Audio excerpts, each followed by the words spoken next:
সকলে স্ক্রিনটা দেখতে পাচ্ছেন? হ্যাঁ স্যার। তাহলে মঙ্গলাচরণ করব আমরা।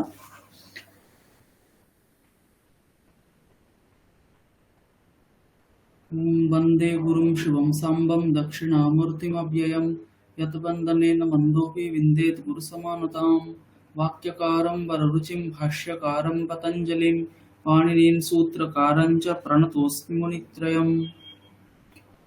আগের দিন আমরা তাহলে অব্যয়ম বিভক্তি সমীপ সমৃদ্ধি বৃদ্ধ্যর্থা ভাবাতেয়া সম্প্রতি শব্দ প্রাদুর্ভাব পশ্চাদ্যথানুপূর্ব্য যোগপদ্য সাদৃশ্য সম্পত্তি সাকল্যান্ত বচনেষু, এই সূত্রটা পড়েছিলাম। সূত্রটা কারোর মুখস্থ হয়েছে? কেউ সূত্রটা না দেখে বলতে পারবেন কি?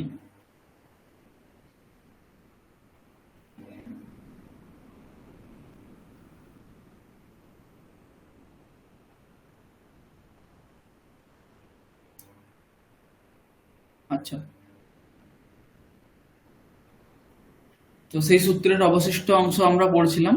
প্রত্যেকটা অর্থকে ধরে আমরা সেখান থেকে একটা বাক্য করে সেই সমন্বয় দেখছিলাম। সেখানে বিভক্তি অর্থে আমাদের সমন্বয় করা হয়ে গেছিল, সমীপার্থে সমন্বয় করা হয়ে গেছিল।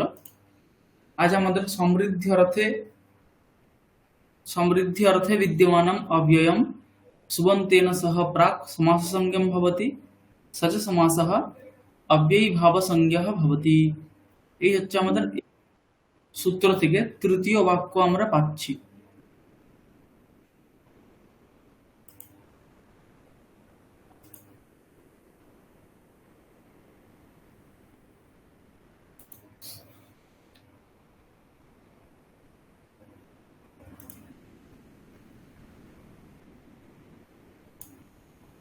ঠিক আছে, তাহলে সমৃদ্ধি অর্থে বিদ্যমানম অব্যয়ম, অর্থাৎ সমৃদ্ধি অর্থের দ্যোতক যে অব্যয়, সেই অব্যয়ের সঙ্গে সুবন্তের সমাস হবে, আর সেই সমাসের আমরা অব্যয়ী ভাব নামকরণ করব। উদাহরণ বলছে সুমদ্রম। তার বিগ্রহ এখানে বলা হয়েছে মদ্রাণাম সমৃদ্ধি। মদ্রাণাম সমৃদ্ধি। মদ্রাণাম মানে হচ্ছে মদ্র একটা দেশ। হ্যাঁ, মহাভারতে মদ্র নরেশের কথা শোনা গেছে তো। মদ্র হচ্ছে একটা দেশ। দেশবাচক শব্দগুলি কি করে, সেই দেশস্থ জনেরও বোধক হয়। যেমন কলিঙ্গ সাহসিক, কলিঙ্গ কি একটা দেশের নাম, কিন্তু কলিঙ্গ পুরুষকেও কলিঙ্গ বলি আমরা। বঙ্গ মানে বঙ্গীয়, আর বঙ্গ দুটোর একই অর্থ, মানে বঙ্গীয় পুরুষ। কলিঙ্গ মানে কলিঙ্গ পুরুষ, কলিঙ্গ দেশস্থ পুরুষ, তদ্দেশবাসী পুরুষ। ঠিক তেমনি মদ্র একটা দেশের নাম, আর সেই দেশের যারা বসবাস করে তাদেরকেও মদ্র বলে।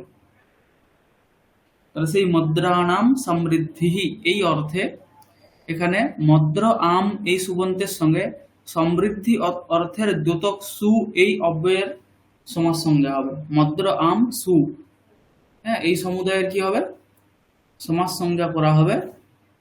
সমাস হলে এখানে মদ্র আম সু এই সমুদায়টা সমাস সংজ্ঞা হওয়ার পরে কি হবে,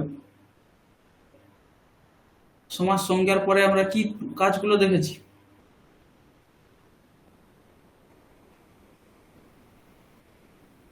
স্যার সুপের লোপ করতে হবে। সুপের লোপ করার আগে কি কাজ করতে হবে? প্রাতিপদিক হ্যাঁ, সংজ্ঞা। প্রাতিপদিক সংজ্ঞা করতে হবে। প্রাতিপদিক সংজ্ঞা না হলে কিন্তু সুপের লোপ হবে না, তাহলে আগে প্রাতিপদিক সংজ্ঞা করতে হবে। তাহলে মদ্র আম সু এটা এই সমুদায়টার প্রাতিপদিক সংজ্ঞা হবে কৃত তথ্যিত সমাস আসছ এই সূত্রের দ্বারা। প্রাতিপদিক সংজ্ঞা হওয়ার পরে সুপধাতু প্রাতিপদিক এর দ্বারা সুপের লুপ হয়ে যাবে, মদ্র সু এরকম থাকবে। এখন পূর্ব নিপাত করতে হবে, এই জন্য আমাদের কি দেখতে হবে, পূর্ব নিপাত করার জন্য কি করতে হয়, উপসর্জন সংজ্ঞা করতে হবে। সেই উপসর্জন কাকে বলে,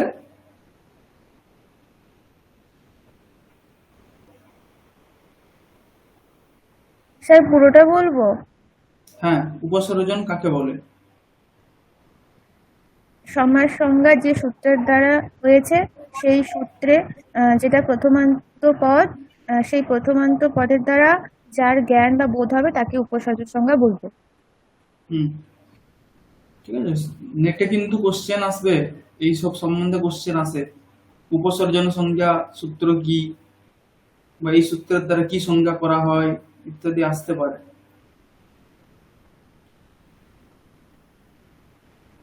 হুম, বা কোনো রূপ দিয়ে দিল এখানে, এর উপসর্জন সংজ্ঞা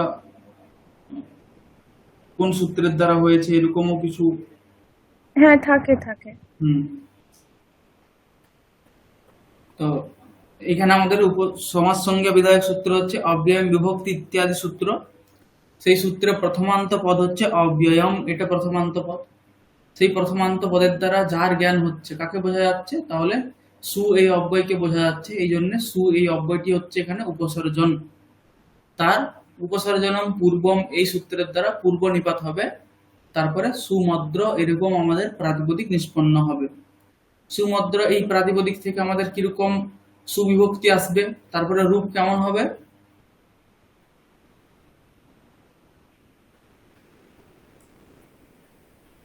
আমরা বলেছিলাম কি অব্যয় ভাব সমাসে, অব্যয়ী ভাব সমাস হলে সেই শব্দটা অব্যয় হয়ে যাবে। অব্যয় হওয়ার জন্য সেখানে যদিও কোনো বিভক্তি উৎপত্তি হওয়ার কথা নয়, মানে বিভক্তি আসবে তারপরে তার লোপ হয়ে যায়, কিন্তু অদন্ত অব্যয়ী ভাব হলে সেই ক্ষেত্রে আমরা কিছু নিয়ম বলেছিলাম। তো সেই অনুযায়ী সুমদ্র শব্দেরও রূপ হবে। ঠিক আছে, আগের দিন বলা হয়েছে, সেটা দেখে নিতে হবে। এই হচ্ছে তৃতীয় বাক্যার্থ। চতুর্থ বাক্যার্থ হচ্ছে, চতুর্থ শব্দ কি ছিল? বিভক্তি সমীপ সমৃদ্ধি বৃদ্ধি। ঠিক আছে, বৃদ্ধি অর্থে বিদ্যমানম অব্যয়ম সুবন্তেন সহ প্রাক সমাস সংজ্ঞম ভবতি, স চ সমাসঃ অব্যয়ী ভাব সংজ্ঞः ভবতি। ঠিক আছে, মুদ্রানাম সমৃদ্ধি সুমদ্রম মানে বোঝা গেছে তো? হ্যাঁ। হুম। সেই সময় মদ্র দেশে সমৃদ্ধি ছিল, এখন যেমন গুর্জর দেশে সমৃদ্ধি আছে, তাহলে সুগুর্জরম এরকম প্রয়োগ হবে।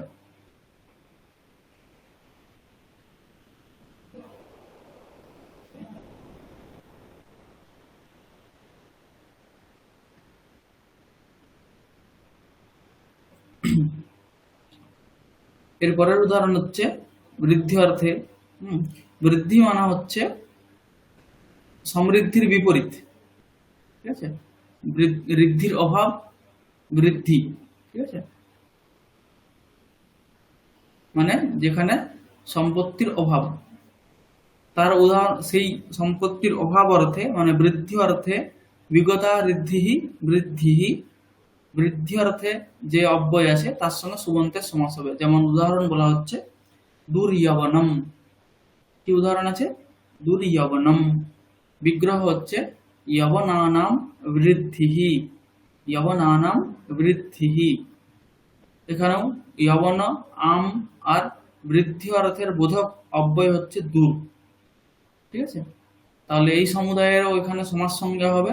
সমাসে যেমন কাজ হয় সেরকম হয়ে দুর্যবন এই রূপটা হবে, প্রাতিপদিক হবে, সেখান থেকে পদকার্য করলে দুর্যবনম মানে যবনানাম বৃদ্ধিহি সমৃদ্ধে অভাবঃ।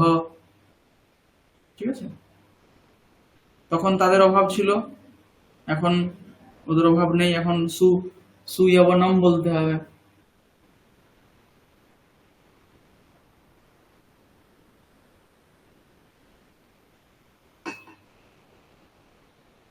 যবন মানে, যবন শব্দটা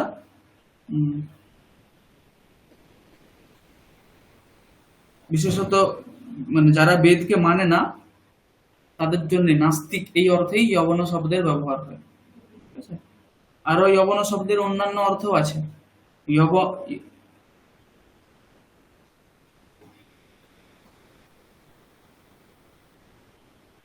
যারা দুষ্ট ভাষী হয় তাদেরকেও যবন বলে।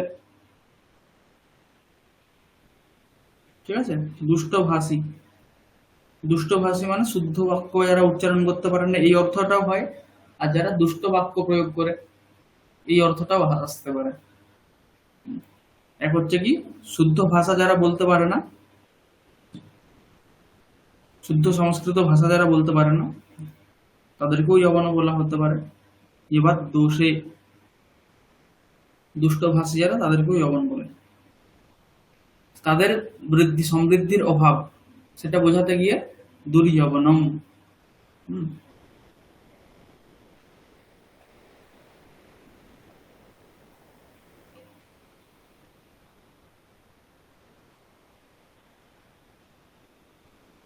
এর পরের বাক্য হচ্ছে বৃদ্ধি অর্থাভাব ছিল।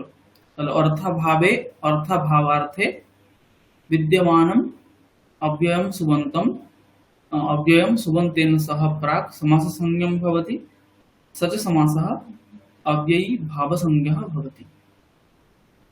উদাহরণ বলা হচ্ছে অর্থাভাবে। অর্থাভাব মানে কি? হ্যাঁ, অর্থাভাব মানে এখানে অর্থ শব্দের আহ, অর্থ ধন সম্পত্তি নয়, টাকা নয়।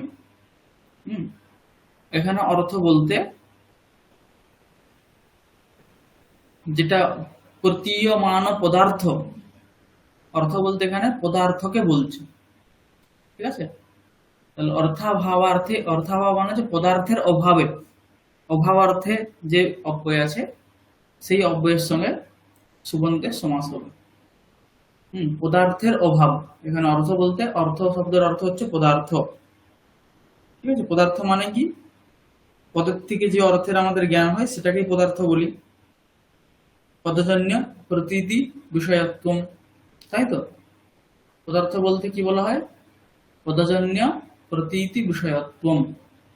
একটা পদ উচ্চারণ করলে সেই পদ থেকে আমরা যেটা বুঝতে পারি সেটাই হচ্ছে পদার্থ।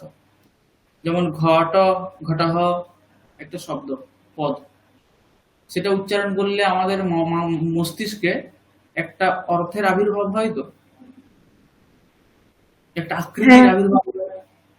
কেউ কেউ সেটাকে আকৃতি বলে, কেউ কেউ জাতি বলে, ইত্যাদি। কেউ কেউ জাতি ও আকৃতি একই অর্থ, কেউ কেউ ব্যক্তি বলে, কেউ কেউ বলে যে ওই কম্বুক গৃহাদি মত যে আকার, সেই আকারের উপস্থিত হয় আমাদের বুদ্ধিতে, এই জন্য পদার্থ হচ্ছে আকারটাই। কেউ কেউ বলে যে না, আকার নয়, সমস্ত ঘটককে জাতির উপস্থিত হয়, এই জন্য কেউ কেউ বলে পদার্থ হচ্ছে জাতি। ঠিক আছে? কেন এরকম এসেছে? কারণ এই জন্য বুদ্ধির তারতম্যের জন্য। কেউ কেউ ঘটা বললে, ঘটা হওয়া যদি বলি, কারো কারোর মাথাতে কি হয়, ঘটত্ব জাতির উপস্থিতি হয়। তারা পদার্থ বলতে কি বোঝে? জাতি বোঝে। ঠিক আছে? কেউ কেউ ঘটা, ঘটা হওয়া শুনে পরে কারোর কারোর মাথাতে ঘটের যে ঘট যে ব্যক্তি, সেই ব্যক্তির উপস্থিত হয়। তার জন্য কেউ কেউ বলে যে না, পদার্থ কি, ব্যক্তি হচ্ছে পদার্থ। ঠিক আছে? আকৃতি শব্দের দুইটা অর্থ হয়, একটা হচ্ছে ওই যে অবয়ব যেটা আকার, সেটাও আকৃতি বলে, আর আকৃতি মানে হচ্ছে জাতি। কারো কারো মনে হয় যে ঘট শব্দ উচ্চারণ করলে ঘটের যে আকারটা, সেই আকারের উপস্থিত হয়, এই জন্য কেউ কেউ বলে এরকম আকার হচ্ছে পদার্থ। এরকম ভাবে বিভিন্ন মতের উপস্থিত হয়। বুদ্ধির তারতম্যের জন্য এই সকল মতের উপস্থিত হয়। হুম। সেগুলোকে আশ্রয় করে এক একটা দর্শনের সম্প্রদায় হয়ে গেছে। যে যতটা সূক্ষ্ম অবস্থাকে ধরতে পেরেছে, সে সেরকম ভাবে শাস্ত্র রচনা করেছে।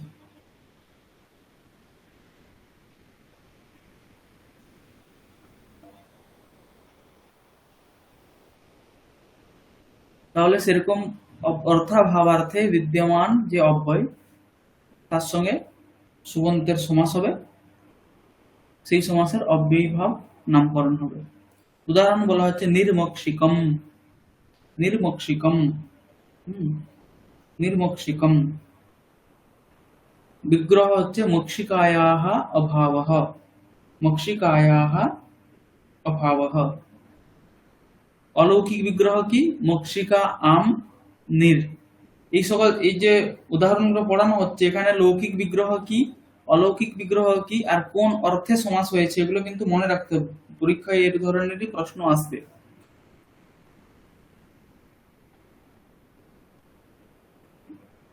স্যার বিগ্রহ বাক্যটা কি বলেন? মক্ষিকায়াহ অভাবः। এই যে এটা হচ্ছে লৌকিক বিগ্রহ, এটা হচ্ছে অলৌকিক বিগ্রহ। স্যার কোনো তো বইতে মক্ষিকানাম আছে। এক বচনে হলে মক্ষিকায়াহ হবে, বহু বচন হলে মক্ষিকানাম হবে। আচ্ছা। ঠিক আছে। মক্ষিকায়াহ অভাবः মানে একটা মক্ষিকার অভাব এরকম নয়।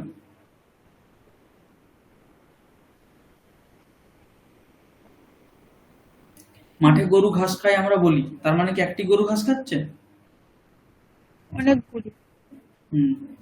ঠিক তেমনি জাতি অর্থে এক বচন হয়, জাত্যাখ্যায়াম একস্মিন বহুবচনম অন্যতরস্যাম, বিকল্পে বহুবচন হয়। এক বচন জাতি জাতি অর্থে এক বচনও হয়। ঠিক আছে। সেরকম এখানেও মক্ষিকায়াহ অভাবः। মক্ষিকা তার লৌকিক বিগ্রহটা এখানে মক্ষিকা আম না করে মক্ষিকা গস।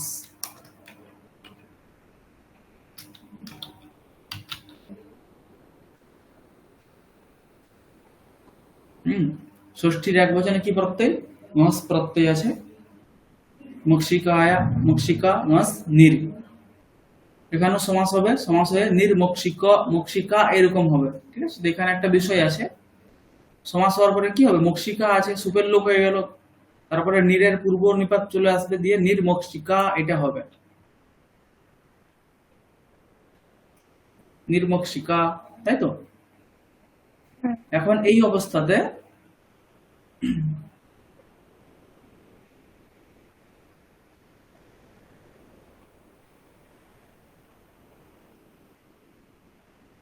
এখানে একটা বিষয় আমাদের জানতে হবে, উপসর্জন যেটা আমরা একটা বলেছি, ঠিক আছে, উপসর্জন একটা বলেছি তো আমরা যে হ্যাঁ, তো উপসর্জন দুই ধরনের উপসর্জন আছে। ঠিক আছে, একটা তো আমরা পড়েছি, আর একটা উপসর্জন হচ্ছে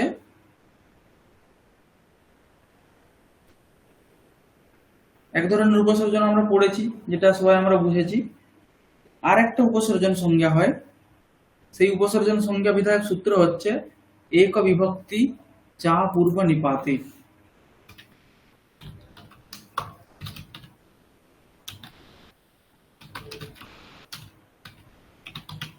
একটা উপসর্জন সংজ্ঞা করা হয় যার দ্বারা পূর্ব নিপাতের নিয়ম করা হলো, আর একটা উপসর্জন সংজ্ঞা করা হচ্ছে পূর্ব নিপাত কার্যে লাগবে না, অপূর্ব নিপাতে, চা পূর্ব নিপাতে সন্ধিচ্ছেদ করলে কি হবে?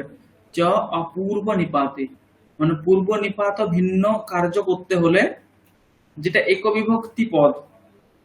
একবিভক্তি পদ মানে হচ্ছে বিগ্রহে যেটা নিয়ত বিভক্তিক পদ, লৌকিক বিগ্রহে যেটা নিয়ত বিভক্তিক পদ। নিয়ত বিভক্তিক পদ মানে বিগ্রহ আমরা করছি তো, একটা হচ্ছে কি মক্ষিকায়াহ অভাবः, এখানে এই বিগ্রহতে কোন বিভক্তি অন্ত শব্দের কোন বিভক্তি পরিবর্তন করা যাবেই না।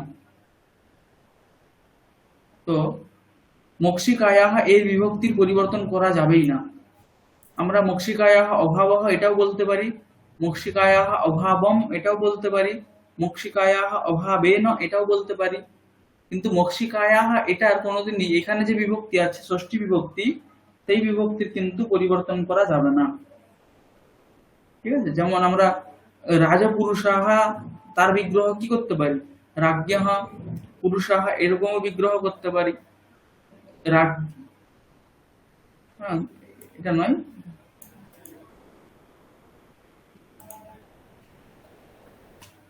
পুরুষাহ পুরুষেণ।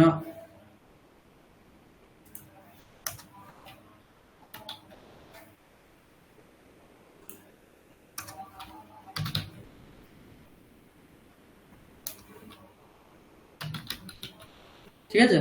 তো বিগ্রহ অনেক ধরনের হয়। একটা বিগ্রহ হয় যে আমরা কি করি, আমরা সমাস সমাস বলার সময়, এর আগেও যখন আমরা সূত্রে সমাস বলেছি,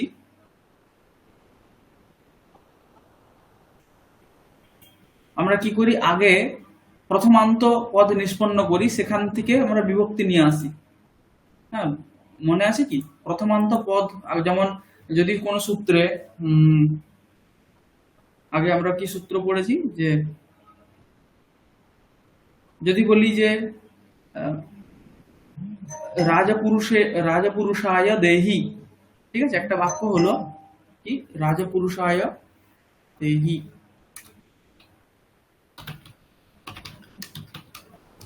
রাজপুরুষায় দেহি, ঠিক আছে।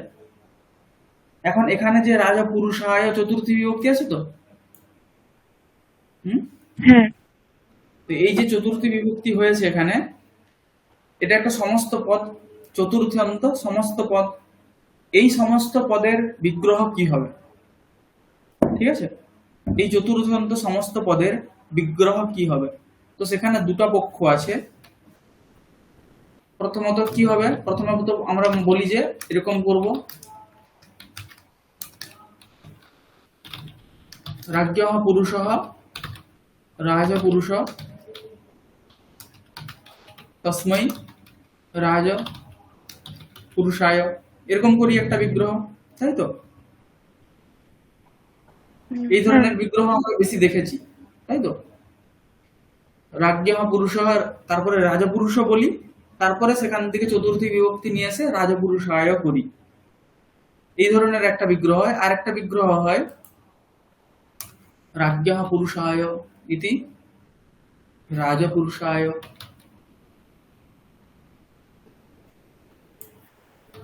ঠিক আছে। এই দুই ধরনেরই বিগ্রহ হয়। তো যেখানে আমরা এই যে পরিনিষ্ঠিত বিগ্রহ বলছি, এখানে এই বিগ্রহটাকে, এই ধরনের বিগ্রহকে পরিনিষ্ঠিত বিগ্রহ বলছি, ঠিক আছে।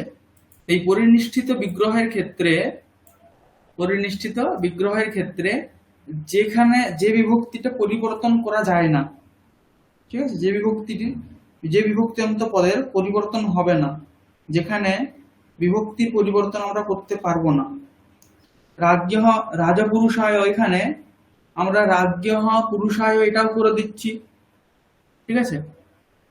যদি পদ থাকে রাজপুরুষেণ, তাহলে বিগ্রহ করব আমরা রাজ্ঞঃ পুরুষেণ।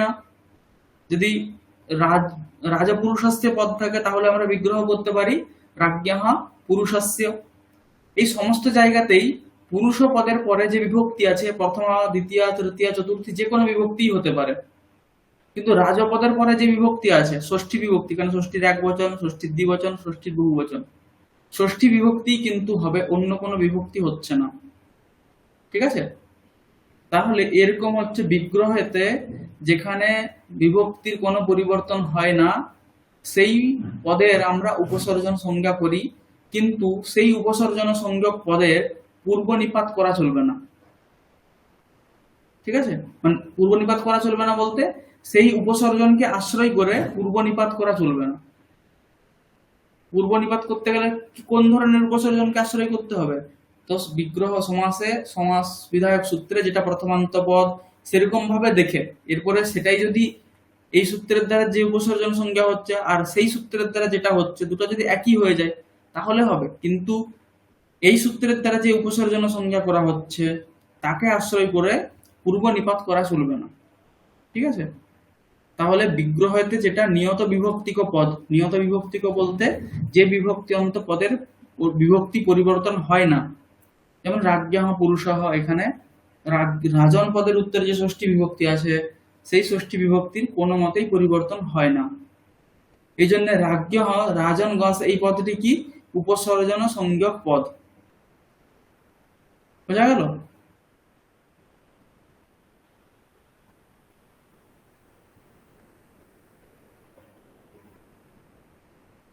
কি বললাম বোঝা গেছে কি?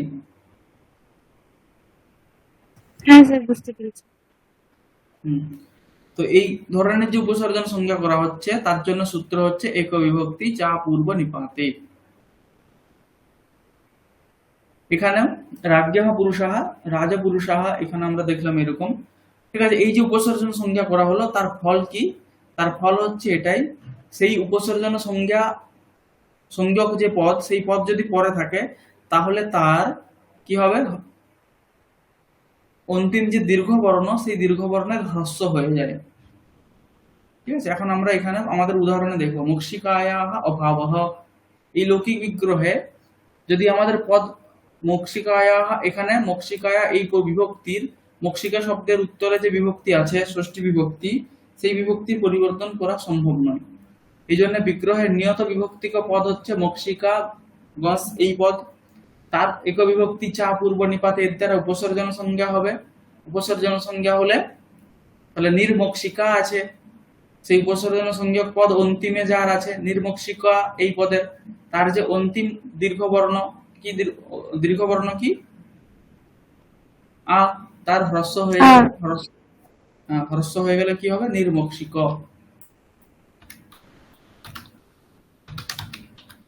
এখন এটা অদন্ত অব্যয়ীভাব সমাস নিষ্পন্ন পদ শব্দ, তাহলে এই নির্মক্ষিক শব্দের কি হবে, যেমন উপকৃষ্ণ শব্দের রূপ হচ্ছিল সেরকম রূপ হতে থাকবে।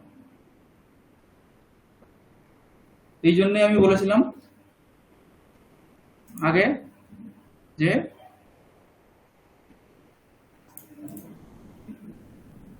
যেখানে কি কি হবে, নপুংসকলিঙ্গতা অন্তিমস্য অচঃ হ্রস্বত্বঞ্চ, এটা বলেছিলাম। যেমন উপনতি উপনতি বলেছিলাম তো।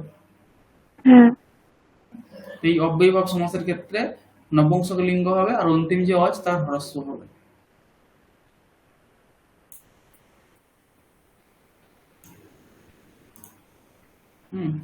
নির্মক্ষিকা,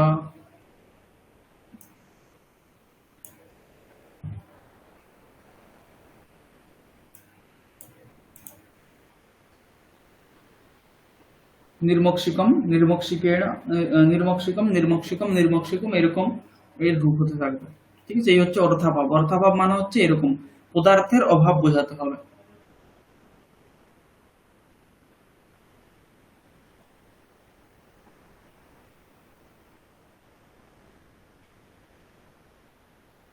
এখানে যে অভাব বলতে চেয়েছে মক্ষিকায়া অভাবহ, এর মানে এই নয় যে মক্ষিকা ছিল সে মরে গেছে, এরকম নয়। যে প্রদেশে মক্ষিকা ছিলই না, যেমন একটা দেশ আছে না যে দেশে সাপ নেই, ঠিক তেমনি যে দেশ বলতে যে স্থানে আর কি, যে স্থানে মক্ষিকা বাক্যে প্রয়োগ কিরকম হবে, তো আমরা এখন বলতে পারি যে अस्मिन् प्रकोष्ठे निर्मक्षिकम अस्ति, মানে মক্ষিকার অভাব আছে, নির্মক্ষিকম अस्ति। ঠিক আছে, এরকম।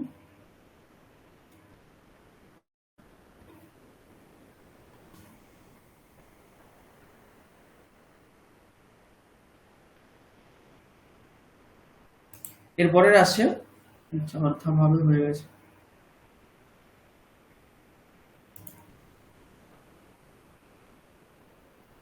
অত্যয়ার্থে, অত্যয়ার্থে বিদ্যমান সুবন্ত, সুবন্তের সঙ্গে অব্যয় সুবন্তের সঙ্গে সুবন্তেন সহ প্রাক সমাস সংজ্ঞম ভবতি, সচ সমাসঃ অব্যয়ীভাব সংজ্ঞা ভবতি। অত্যয়ার্থে, অত্যয় মানে হচ্ছে অভাব। হ্যাঁ, এই অভাব হচ্ছে অভাব চার ধরনের হয়। তো এখানে যে অভাব বলতে চেয়েছে সেটা হচ্ছে প্রধ্বংস অভাব বলতে চেয়েছে। প্রধ্বংস অভাব মানে হচ্ছে যে পদার্থ উৎপন্ন হয়েছে তারপরে তার যখন নাশ হয়ে যায় তখন সেই অভাবকে আমরা প্রধ্বংস অভাব বলি। যেমন ঘট উৎপন্ন হওয়ার পরে ঘটের উপরে যদি কেউ দণ্ড প্রহার করে তারপরে আমাদের ঘটের অভাব হবে। তো ঘট উৎপত্তি হওয়ার আগেও ঘটের অভাব ছিল, আর ঘট উৎপত্তি হওয়ার পরে যখন ঘট নষ্ট হয়ে গেল, ধ্বংস যেটাকে বলছি, সেটাও একটা অভাব। আর যেখানে ঘট উৎপন্ন এখনো হয়নি বা ঘট নেই সেটাও হচ্ছে এক ধরনের অভাব। তো আর একটা অভাব হচ্ছে অন্যান্য অভাব, ঠিক আছে, সেটা খুব কঠিন আছে। তো তাহলে একটা এই ধরনের তিনটা অভাব যদি আমরা ধরি, যেখানে এখনো ঘট উৎপন্ন হয়নি তাহলে একটা অভাব আছে, আর ঘট নষ্ট হওয়ার পরে একটা অভাব হয়, আর ঘট যেখানে এখন নেই সেখানেও একটা ঘটের অভাব আছে। এই তিন ধরনের অভাব। তো এখানে যে অভাবটা বলতে চেয়েছে সেটা হচ্ছে প্রধ্বংস অভাব, মানে উৎপত্তি হওয়ার পরে যে অভাব, ঘট উৎপত্তি হয়েছিল সেখানে দণ্ড প্রহার করার পরে যে অভাব, সেই অভাব এখানে বলতে চেয়েছে। তো সেই ধরনের প্রধ্বংস অভাবের দ্যোতক বা বোধক যখন অব্যয় হবে, কোনো অব্যয় থাকবে, সেই অব্যয়ের সঙ্গে অন্য সমর্থ সুবন্তের সমাস হবে, সেই সমাসের অব্যয়ীভাব নামকরণ হবে। যেমন অতি হিমম, অতি হিমম উদাহরণ আছে, তার বিগ্রহ হচ্ছে হিমস্য অত্যয়ঃ, হিমস্য অত্যয়ঃ। ফ্রিজে হিম তৈরি হয়েছিল, কারেন্ট চলে গেছে, সেই হিম আবার গলে গেছে, তাহলে এখন অতি হিমম অস্তি। ঠিক আছে, হিমস্য অত্যয়ঃ ধ্বংসঃ জাতঃ। তো এখানে অত্যয় অর্থের বোধক অব্যয় হচ্ছে অতি, আর হিমগাস এটা হচ্ছে সুবন্ত, তার সঙ্গে সমাস হবে, সমাস হয়ে বিভক্তি লোপ ইত্যাদি কার্য হয়ে অতি হিম শব্দ নিষ্পন্ন হবে। সেখান থেকে আরো প্রক্রিয়া কার্যে অতি হিমম। ঠিক আছে, অতি হিমম। ঠিক তেমনি শস্যস্য অভাবঃ, শস্য উৎপন্ন হয়েছিল, সেটা নষ্ট হয়ে গেছে, তাহলে অতি শস্যম। অতি শীতম। অতি শীতম, অতি ঘটম ইত্যাদি এরকম উদাহরণ হবে।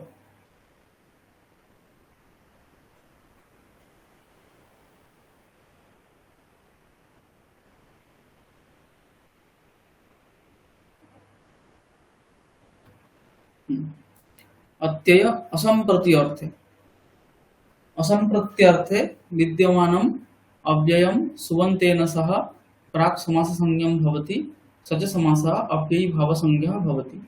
অসম্প্রতি মানে কি? অসম্প্রতি, অসম্প্রতি অর্থ মানে বলা হচ্ছে সম্প্রতি ন ইউজ্যতে। ঠিক আছে, সেটা হচ্ছে অসম্প্রতি। অসম্প্রতি মানে হচ্ছে যে কাজটা ওই যে সময়ে করা উচিত নয়, সেটাকে অসম্প্রতি বলছি। ঠিক আছে, তাহলে অসম্প্রতি অর্থে বিদ্যমান যে অব্যয়, সেই অব্যয়ের সঙ্গে সুবন্তের সমাস হবে। যেমন উদাহরণ বলা হচ্ছে অতি নিদ্রম। এখানেও অতি শব্দ কিন্তু অসম্প্রতি অর্থের বোধক। ঠিক আছে, অতি নিদ্রম। এখানে অতি নিদ্রম মানে কি? তার বিগ্রহ কি আছে? নিদ্রা সম্প্রতি না ইউজ্যতে, যে সময়ে নিদ্রা যুক্তিযুক্ত নয় সেটা কি? অতি নিদ্রম। সেই সময়টা অতি নিদ্রম, সেই কালটা অতি নিদ্রম। ঠিক আছে, এখানেও নিদ্রা গস অতি, এটা হচ্ছে অলৌকিক বিগ্রহ। এখানে কিন্তু অলৌকিক বিগ্রহটা মনে রাখতে হবে। লৌকিক বিগ্রহ কি বলছি? নিদ্রা সম্প্রতি না ইউজ্যতে। অলৌকিক বিগ্রহ কি বলছি? নিদ্রা গস অতি। ঠিক আছে, কারণ এখানে অলৌকিক বিগ্রহটা আগের থেকে একটু অন্য রকমের, সেটা মনে হচ্ছে তো।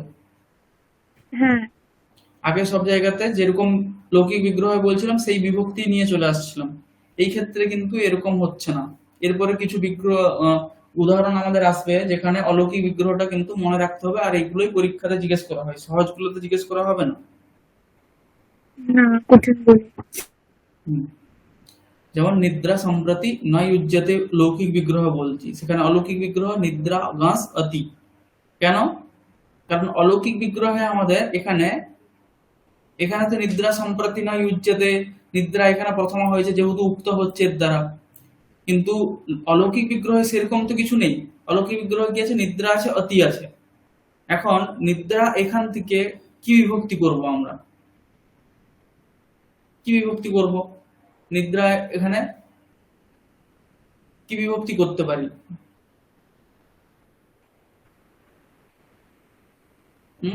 তো এখানে কোনো বিভক্তিরই প্রাপ্তি নেই। ঠিক আছে, আমরা কর্মপ্রবচনীয় সংজ্ঞা দেখেছিলাম।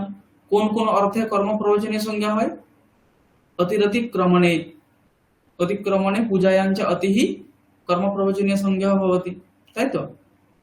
অতিক্রমণ অর্থে অতি দেবান কৃষ্ণ, দেবান অতিক্রান্ত ইত্যর্থ। মনে আছে কি?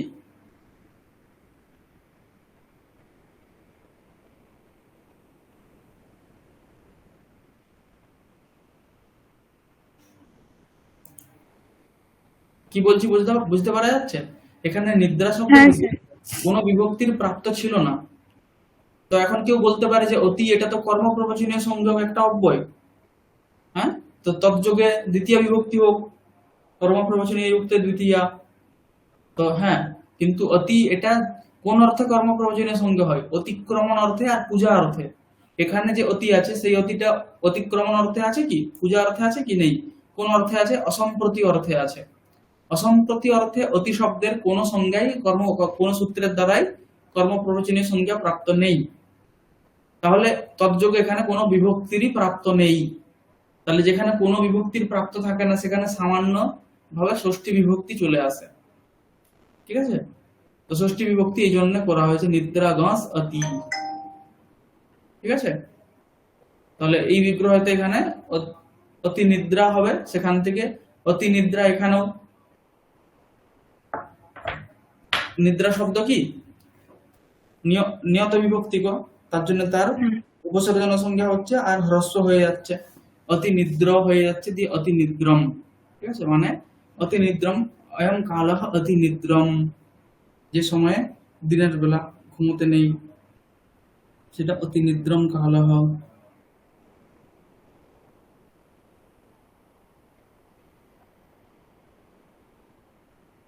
এই বাক্যটা প্রয়োগ করতে গেলে নিদ্রা সম্প্রতি নয় উজ্জতে এটা বলতে গেলে আমরা অতি নিদ্রম এটাই বলতে পারি। ঠিক আছে, নিদ্রা সম্প্রতি নয় উজ্জতে, অনেক কাজ আছে তাহলে এখন আমার ঘুমানোটা উচিত নয়, তাহলে নিদ্রা সম্প্রতি নয় উজ্জতে এটা বলার থেকে অতি নিদ্রম।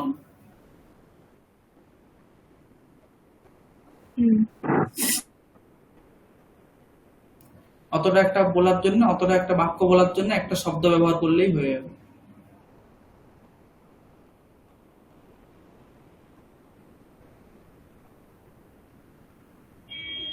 যেমন অতি স্বপ্নম। এরকম আরো অনেক উদাহরণ হবে।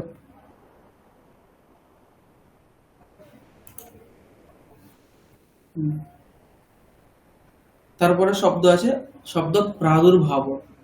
তাহলে শব্দ প্রাদুর্ভাবার্থে বিদ্যমান যে অব্যয় তার সঙ্গে সুবন্তের সমাস হবে, সেই সমাসের অব্যয়ীভাব সংজ্ঞা হবে। শব্দ প্রাদুর্ভাব মানে হচ্ছে শব্দের প্রকাশ। ঠিক আছে, শব্দের প্রকাশ, সেই শব্দের প্রকাশার্থে বিদ্যমান যে অব্যয় সেই অব্যয়ের সঙ্গে সুবন্তের সমাস হবে। যেমন উদাহরণ আছে ইতি হরিহি, ইতি হরি, ইতি হরি। তার বিগ্রহ বল কি বলা হচ্ছে? হরি শব্দস্য প্রকাশঃ, হরি শব্দস্য প্রকাশঃ। যেমন অনেক জায়গাতে রাম শব্দস্য প্রকাশঃ থাকে, মানে দেখা হলে আমরা বলি না, বা যেখানে যে বিষয়টা কোনো বিখ্যাত ব্যক্তি থাকে তো সেখানে তার নাম চলে, তো সেটা বোঝানোর জন্য এই সেটাকে বলা হচ্ছে শব্দ প্রাদুর্ভাব। ঠিক আছে, কোথাও কোথাও দেখা হলে বল না মানুষের সঙ্গে হরি হরি, কেউ রাম রাম, কেউ জয় শ্রীকৃষ্ণ, হ্যাঁ এরকম বলে তো। রাধে রাধে, হ্যাঁ রাধে রাধে। পশ্চিম বাংলাতে মমতা মমতা। তো এরকম হচ্ছে যে সকল জায়গা, সেটা বোঝানোর জন্য সেটাকে বলা হচ্ছে শব্দ প্রাদুর্ভাব অর্থ। তো সেই শব্দ প্রাদুর্ভাব অর্থে বিদ্যমান যে অব্যয় সেই অব্যয়ের অন্য সুবন্তের সঙ্গে সমাস হবে। যেমন হরি শব্দস্য প্রকাশ হয় এই বিগ্রহে হরি গস ইতি, এখানেও লৌকিক বিগ্রহ হরি শব্দস্য প্রকাশ হয়, অলৌকিক বিগ্রহ হরি গস ইতি, এই জায়গাতেও ইতি শব্দের যোগে কোনো বিভক্তি প্রাপ্ত নেই হরি শব্দ থেকে। সেই জন্য যেখানে কোনো বিভক্তির প্রাপ্তি না থাকে সেখানে সামান্য ভাবে সামান্য বিভক্তাতে ষষ্ঠী হয়ে যায়, এই জন্য হরি গস ইতি। অনেক যা সময় এই অলৌকিক বিগ্রহ কিন্তু নেটে জিজ্ঞেস করা হয়, আগে এসেছিল অলৌকিক বিগ্রহ, বিশেষ করে আরো পরে উদাহরণ আসছে সেগুলো সেখানে আমরা দেখতে পাবো। সেই অলৌকিক উদাহরণ পরীক্ষাতে জিজ্ঞেস করা হয়। হরি শব্দ হরি গস ইতি, তারপরে ইতি হরি। এখানে ইতি হরি মকার আসছে না কেন?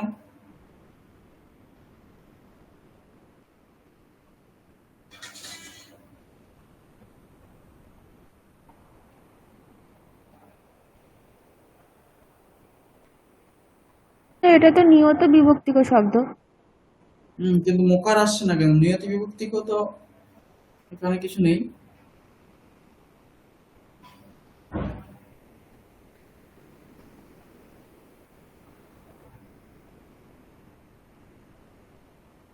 অদন্ত নয়।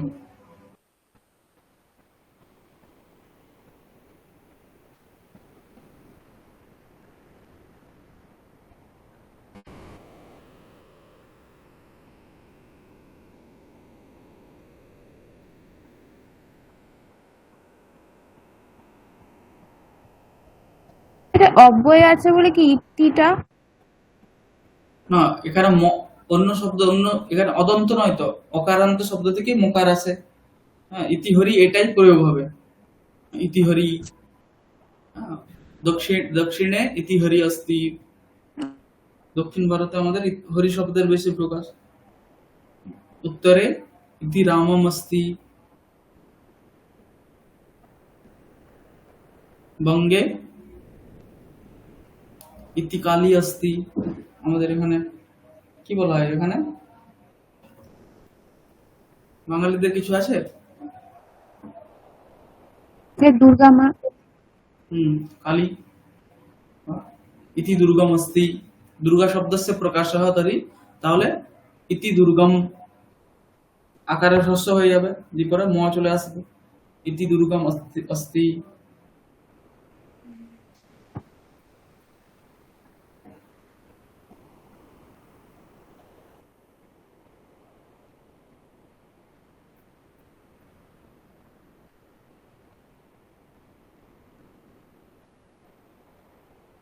তো শব্দ প্রাদুর্ভাবার্থে হয়ে গেল। এরপরের অর্থ আছে পশ্চাৎ। পশ্চাৎ অর্থে বিদ্যমানম অব্যয়ম সুবন্তেন সহ প্রাক সমাস সংজ্ঞম ভবতি, সচ সমাসঃ অব্যয়ী ভাব সংজ্ঞা ভবতি।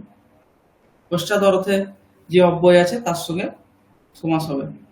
উদাহরণ বলা হচ্ছে অনু বিষ্ণু, তার লৌকিক বিগ্রহ হচ্ছে বিষ্ণু পশ্চাৎ, অলৌকিক বিগ্রহ হচ্ছে বিষ্ণু গাছ অনু।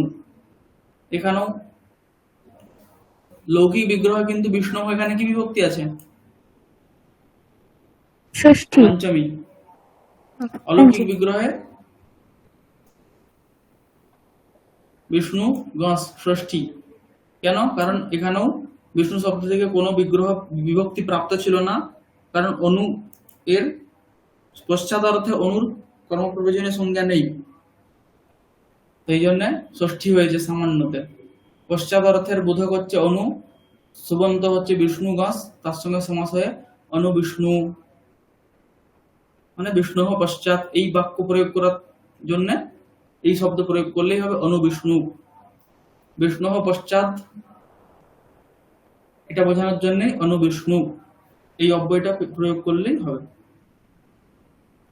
বিষ্ণু পশ্চাৎ অনু বিষ্ণু।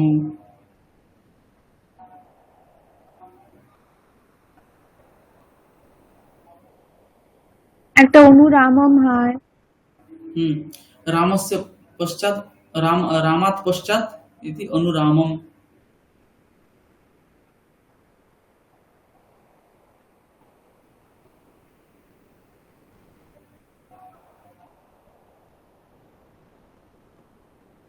रामात् पश्चात् अनुरामम्। अनुरामं लक्ष्मणः, माने रामात् पश्चात् लक्ष्मणः गच्छति, अनुरामं लक्ष्मणः गच्छति।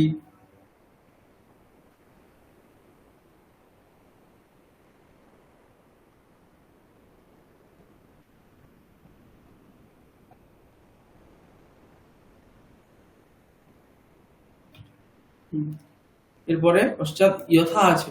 যথার্থে বিদ্যমানম অব্যয়ম সুবন্তেন সহ প্রাক সমাস সংজ্ঞম ভবতি, সচ সমাসঃ অব্যয়ী ভাব সংজ্ঞা ভবতি। এখন যথার্থ, যথা শব্দের কটা অর্থ আছে তাহলে? তো যথার্থ চারটা এখানে, ঠিক আছে? সেই চারটা যথার্থে বিদ্যমান যে অব্যয়, যেমন যথার্থ চারটা কি কি? যোগ্যতা, বিপসা, পদার্থ অনতিবৃত্তি আর সাদৃশ্য। এই চারটা হচ্ছে যথার্থ। সেই চারটা অর্থে বিদ্যমান যে অব্যয়, সেই অব্যয়ের সঙ্গে সুবন্তের সমাস হবে। যেমন যোগ্যতা অর্থে উদাহরণ বলা হচ্ছে অনুরূপম, তার অর্থ কি? রূপস্য যোগ্যম, রূপস্য যোগ্যম। এখানে যোগ্যতা অর্থে অব্যয় হচ্ছে অনু, আর রূপ গাছ এটা সুবন্ত, তার সঙ্গে সমাস হয় অনুরূপম।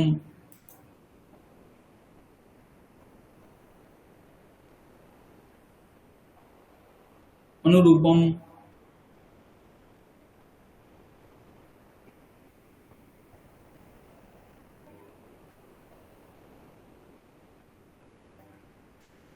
অনুগুণম। অনুগুণম, অনুগুণম কার্যম করোতি, অনুগুণম পঠতি, ওর যেমন গুণ সেরকম পড়ছে, ঠিক আছে।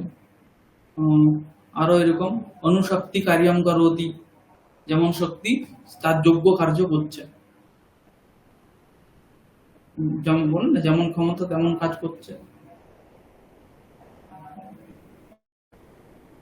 তাহলে যোগ্যতা অর্থে এর উদাহরণ। বিপসা অর্থে যেমন অর্থম অর্থম প্রতি প্রত্যর্থম, ঠিক আছে। বিপসা অর্থে এখানে বিপসা অর্থে প্রতির কর্ম প্রয়োজনীয় সংজ্ঞা হয়, তার জন্য এখানে অর্থম অর্থম প্রতি এখানে কি হয়েছে, দ্বিতীয় বিভক্তি হয়েছে। আর অলৌকিক লৌকিক বিগ্রহতে, অলৌকিক বিগ্রহতে কিন্তু অর্থ অম প্রতি, এখানেও কিন্তু দ্বিতীয় বিভক্তি হবে, কিন্তু একটা শব্দ হবে। কি করে? কারণ এখানেও প্রতি এর বিপসা অর্থে কর্ম প্রয়োজনীয় সংজ্ঞা হয় তো। লক্ষণ ভূতাখ্যান ভাগ বিপসাসু প্রতিপরি অনু প্রতিপরি অনু আছে তো, প্রতিপরিয়া নবহ। তো বিপসা অর্থে প্রতির কর্ম প্রয়োজনীয় সংজ্ঞা যেহেতু হয়, তার যোগে দ্বিতীয় বিভক্তি হচ্ছে অর্থ অম প্রতি। তারপরে প্রত্যর্থম মানে অর্থম অর্থম প্রতি। গ্রামম গ্রামম প্রতি প্রতি গ্রামম, নগরম নগরম প্রতি প্রতি নগরম, দিনম দিনম প্রতি। প্রতিদিনম।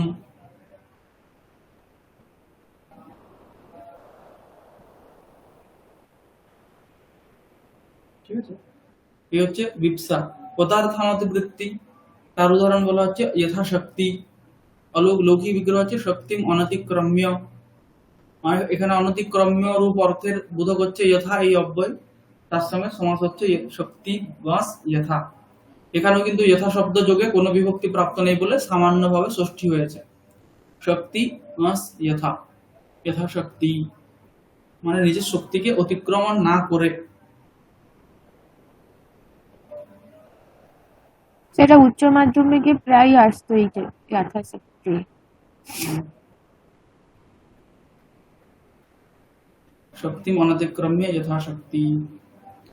তারপরে সাদৃশ্য, সাদৃশ্য অর্থ উদাহরণ হচ্ছে হরেহে সাদৃশ্যম।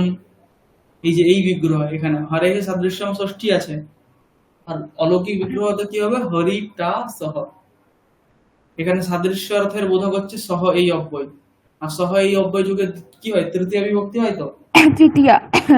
হরিটা এখানে কিন্তু তৃতীয়া হয়েছে, হরিটা সহ, সহরি। এখানে একটা বিষয় জানতে হবে, আমাদের সহ এইটা অব্যয়, কিন্তু আমরা সমাসে কি পাচ্ছি, শুধু স পাচ্ছি, তাই তো। হ্যাঁ। যেখানে অব্যয়ীভাব সমাসের ক্ষেত্রে যেখানে সহ শব্দ আসবে, সেই সহ শব্দের কি হবে, স মাত্র অবশিষ্ট থাকবে। হ্যাঁ, সহ শব্দের জায়গাতে সকার চলে আসবে, এই জন্য এখানে শহরি হয়ে গেছে, ঠিক আছে। এরকম আরো পরে উদাহরণ আসবে সহ শব্দ যুগে, সব জায়গাতেই স যোগ থাকবে, সহ থাকবে না। হরে সাদৃশ্যম হরিটা সহ সহরি, মানে সহরি মানে কি, হরে সাদৃশ্যম। একটা হয় স্বরূপম। স্বরূপম হয় একটা, রূপস্য সাদৃশ্যম। হ্যাঁ, স্বরূপম।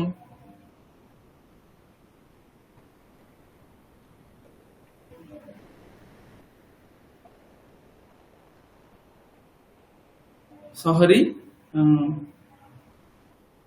মহাদেবে সহরি অস্তি, মানে মহাদেবের মধ্যে হরির সাদৃশ্য আছে।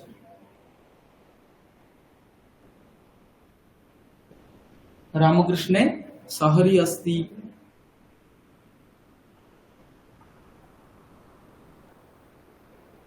রামস্য সাদৃশ্যম সরামম, রামকৃষ্ণে সরামম অস্তি, এরকম প্রয়োগ হবে। বিগ্রহ বাক্য যেটা বলছে সেটা বোঝার জন্য ওই শব্দটা প্রয়োগ করলেই হবে।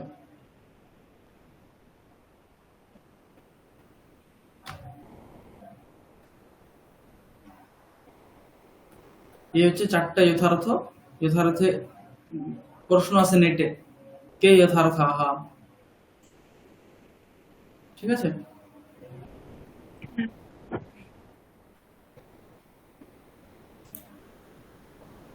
তারপরে যথা আনুপূর্বীয়, আনুপূর্বীয় অর্থেও আহ, আনুপূর্বীয় অর্থে বিদ্যমান যে অব্যয় তার সঙ্গে সুবন্তের সমাস হবে, সেই সমাসের অব্যয়ীভাব নামকরণ হবে। যেমন উদাহরণ বলা হচ্ছে অনুজ্যেষ্ঠম, জ্যেষ্ঠস্য আনুপূর্বীয়েন, এই হচ্ছে বিগ্রহ। এখানে আনুপূর্বীয় অর্থের বোধক অব্যয় হচ্ছে অনু, আর এখানেও জ্যেষ্ঠ গাছ বিভক্তি হচ্ছে ষষ্ঠী। অনু শব্দের তৎযোগে কর্মপ্রবচনীয় সংজ্ঞা নেই, আর তার জন্য তৎযোগে অন্য কোনো বিভক্তি হচ্ছে না, তার জন্য সামান্যভাবে ষষ্ঠী। অনু জ্যেষ্ঠ গাছ, সমাস হয় অনুজ্যেষ্ঠম, মানে জ্যেষ্ঠস্য আনুপূর্বীয়েন, মানে যথাক্রমে প্রথমে বড়, তারপরে তার থেকে ছোট, তার থেকে ছোট, এরকম ভাবে। জ্যেষ্ঠস্য আনুপূর্বীয়েন,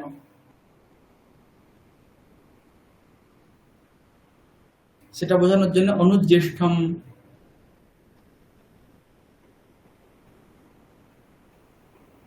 হ্যাঁ। জ্যেষ্ঠস্য আনুপূর্বেণ দেহি, অনুজ্যেষ্ঠম দেহি।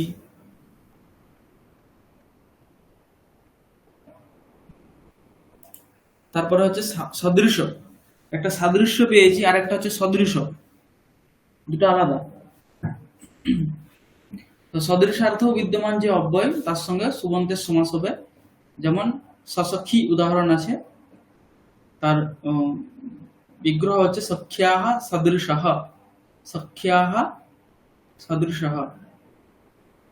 এই বিগ্রহ, এখানে সদৃশার্থ অব্যয় হচ্ছে সহ। এখানেও অলৌকিক বিগ্রহ কি আছে, সখী টা, তৃতীয় বিভক্তি হয়েছে। সমাসে সসখী, মানে সখ্যাহ সদৃশহ অয়ম সসখী।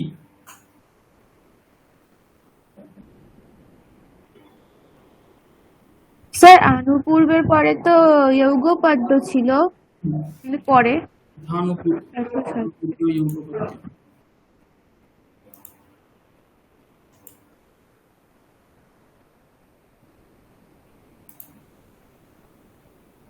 যোগপদ্যে লেখা হয়নি।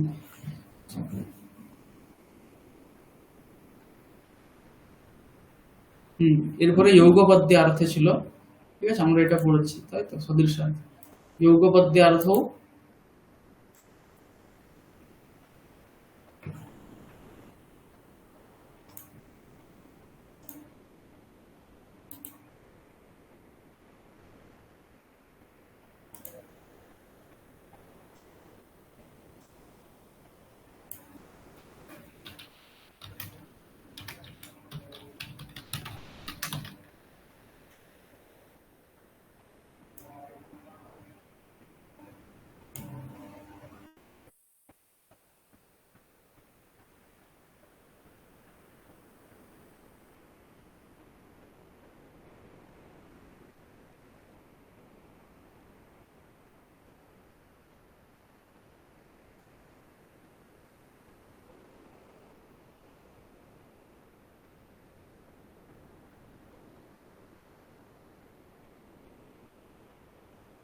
চক্রেণ যুগপৎ, সচক্রম।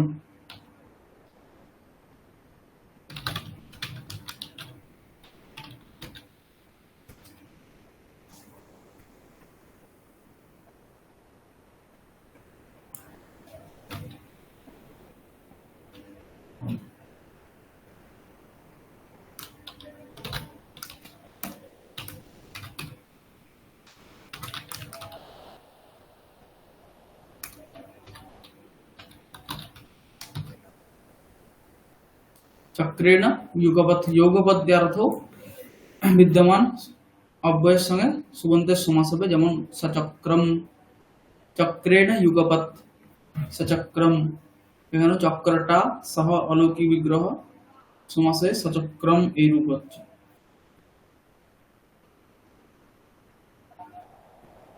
তারপরে সদৃশার্থ আমরা দেখেছি। সদৃশ, সেটা সদৃশ না সাদৃশ্য? সদৃশ, একটা সাদৃশ্য হচ্ছে যথার্থতে একটা সাদৃশ্য আছে, ঠিক আছে, আর একটা হচ্ছে সদৃশ, দুটো আলাদা। আচ্ছা। এখানে সসখী অয়ম জনঃ অস্তি, আর ওখানে কি বলছি, সহরি মহাদেবে হরে অস্তি, সহরি হরে অস্তি। দুটো বাক্য আলাদা হচ্ছে কিনা? হ্যাঁ। হুম, তো দুটো জিনিস হচ্ছে আলাদা।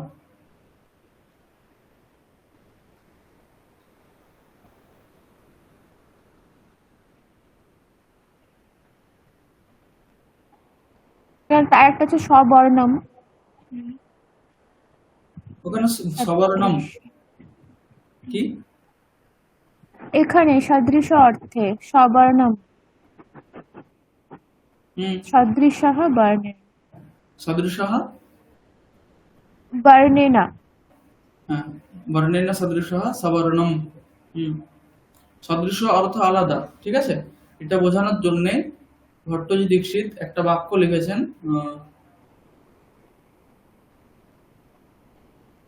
আচ্ছা, এই বিষয়টা নয়,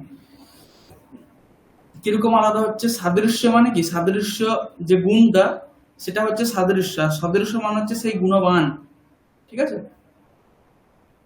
সাদৃশ্য মানে কি? সাদৃশ্য মানে হচ্ছে সেই ধর্মটা, সেই গুণ। আর সদৃশ মানে হচ্ছে সেই গুণী ব্যক্তি, তাই না? সখ্যা সদৃশ, সখ্যা সদৃশ সসখী, তার অর্থ কি? সসখী অয়ম জনঃ।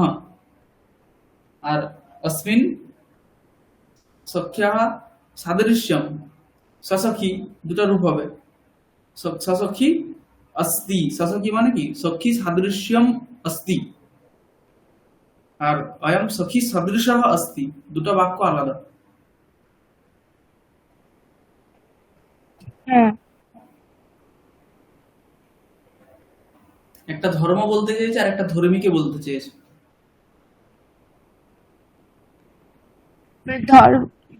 ধর্মটা হচ্ছে সাদৃশ্য, হুম, আর ধর্মীটা হচ্ছে সদৃশ। সদৃশ।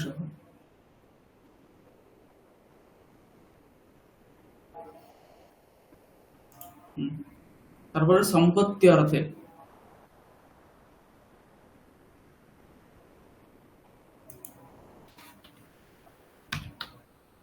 সম্পत्ति अर्थे विद्यमानम् अव्ययम् सुबन्तेन सह प्राक् समाससंज्ञं भवति, स च समासः अव्ययीभावसंज्ञः भवति। সম্পত্তি, হ্যাঁ, একটা অর্থ পেয়েছিলাম, সমৃদ্ধি একটা পেয়েছিলাম, আর সম্পত্তি এখানে বলা আছে, ঠিক আছে? এখানে একটা ভেদ আছে, পরে পরে বলছি, আগে অর্থটা বুঝে নিই। তাহলে সম্পত্তি অর্থে বিদ্যমান যে অব্যয় তার সঙ্গেও সুবন্তের সমাস হবে। যেমন উদাহরণ বলছে সক্ষত্রম, সক্ষত্রম, ঠিক আছে? তার বিগ্রহ কি? ক্ষত্রাণাম সম্পত্তি। লৌকিক বিগ্রহ। অলৌকিক বিগ্রহ হচ্ছে কি? ক্ষত্র সহ ক্ষত্র আম, বা ক্ষত্র আম সহ। ক্ষত্র আম হবে না, ক্ষত্র টা হবে, ক্ষত্রটা সহ, ঠিক আছে? এখানেও তৃতীয়ান্ত হয়েছে সহযোগে, তারপরে সক্ষত্রম হয়েছে, মানে ক্ষত্রাণাম সম্পত্তি। এখন সম্পত্তি আর সমৃদ্ধি এর মধ্যে কিছু ভেদ আছে কিনা? সমৃদ্ধি অর্থ কি হয়? একই রূপ হবে, ক্ষত্রাণাম সমৃদ্ধি সক্ষত্রম, আর ক্ষত্রাণাম সম্পত্তি সক্ষত্রম, দুটো একই রূপ হচ্ছে, কিন্তু সম্পত্তি আর সমৃদ্ধি এর মধ্যে ভেদ আছে, ঠিক আছে? তো সমৃদ্ধি কি? সমৃদ্ধি হচ্ছে ঋদ্ধেহ আধিক্যম। ঋদ্ধেহ আধিক্যম, ঋদ্ধি মানে হচ্ছে মূল্যবান বস্তু, ঠিক আছে? দ্রব্য। ঋদ্ধি মানে কি? যে মূল্যবান বস্তু, দ্রব্য বস্তু, সেটা হচ্ছে কি? সমৃদ্ধি। সেটাকে আমরা বলছি সমৃদ্ধি, টাকা পয়সা, সোনা দানা ইত্যাদি।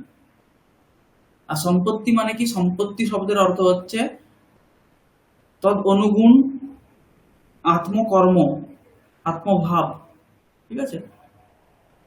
যেমন ক্ষত্র মানে কি? ক্ষত্রিয়, ক্ষত্রিয় অনুগুণ যে আত্মভাব, শৌর্য বীর্য প্রভৃতি, সেটাকে হচ্ছে সম্পত্তি বলছে, ঠিক আছে? তো সেটা হচ্ছে সক্ষত্রম। আর সক্ষত্রম আরেকটা যদি অর্থ হয়, ক্ষত্রানাম সমৃদ্ধি, মদ্রানাম সমৃদ্ধি, যেমন সুমদ্রম বলেছিলাম, সেখানে হচ্ছে অর্থ কি? মদ্রদের ধন সম্পত্তির বৃদ্ধি। আর এখানে হচ্ছে ক্ষত্রিয়দের মধ্যে যে শৌর্য প্রভৃতি, সেটা বোঝাতে চেয়েছে। এই দুটা হচ্ছে ভেদ। ঋদ্ধে আধিক্যম সমৃদ্ধি অনুরূপম আত্মভাব সম্পত্তি রীতি ভেদ বলা হয়েছে, ঠিক আছে? সমৃদ্ধি মানে ঋদ্ধির আধিক্য, সেটা হচ্ছে সমৃদ্ধি। আর অনুরূপ আত্মভাব, যেটা ক্ষত্রিয় অনুরূপ যে আত্মভাব শরীর প্রভৃতি, সেটা হচ্ছে সম্পত্তি। ক্ষত্রাণাম সম্পত্তি সক্ষত্রম, মানে তদ তদ অনুগুণ কর্ম, সেটা হচ্ছে সক্ষত্রম বলছে।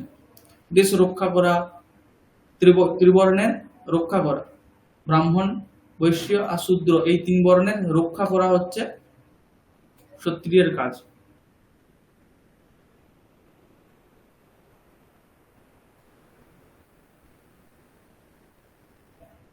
তো সেটা হচ্ছে সক্ষত্রম। আর ঋদ্ধে আধিক্যম সমৃদ্ধি, সম্পত্তি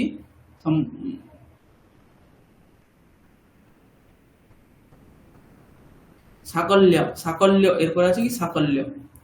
সাকল্যার্থে বিদ্যমানম অব্যয়ম সুবন্তেন সহ প্রাক সমাস সংজ্ঞম ভবতি সচ সমাসঃ অব্যয়ীভাব সংজ্ঞা ভবতি। সাকল্য মানে হচ্ছে একসঙ্গে সমস্ত কিছু, অপরিত্যাজ্য। সাকল্য মানে কি? অপরিত্যাজ্য মানে কিছুই না ছেড়ে। তবে সেই অর্থ যে অব্যয়, তার সঙ্গে সমাস হবে অন্য সুবন্তে। যেমন উদাহরণ হচ্ছে সতৃণম, ঠিক আছে? তৃণম অপি অপরিত্যাজ্য, এই বিগ্রহে সকল্যার্থে বিদ্যমান অব্যয় হচ্ছে সহ, আর তার সঙ্গে সুবন্ত হচ্ছে তৃণটা, এর সমাস হয়ে সতৃণম, এই রূপ হচ্ছে সতৃণম অত্তি, মানে যে একদম থালা পরিষ্কার করে খায়, ঠিক আছে? তৃণম অপি অপরিত্যাজ্য মানে ঘাস ছেড়ে দিয়ে ঘাস পর্যন্ত খেয়ে নেয়, এরকম অর্থ নয় কিন্তু। যার অর্থ হচ্ছে পরিষ্কার পরিচ্ছন্ন করে খায়, খাদনীয় ভোজ্য বস্তু যা দেওয়া হয়েছে সমস্ত কিছুটাই যে খায়, তাকে বলা হচ্ছে কি সতৃণম অত্তি। এমন এমন থাকে না একজন, যে একদম পুরো যাই, যে কোনো খাবারই হোক না কেন, কি হয়, মানে স্যার থালা পরিষ্কার করার দরকার নেই, একদম চেটে পুটে। চেটে ফুটে যে খায় তাকে বলবো কি সতৃণম অত্তি।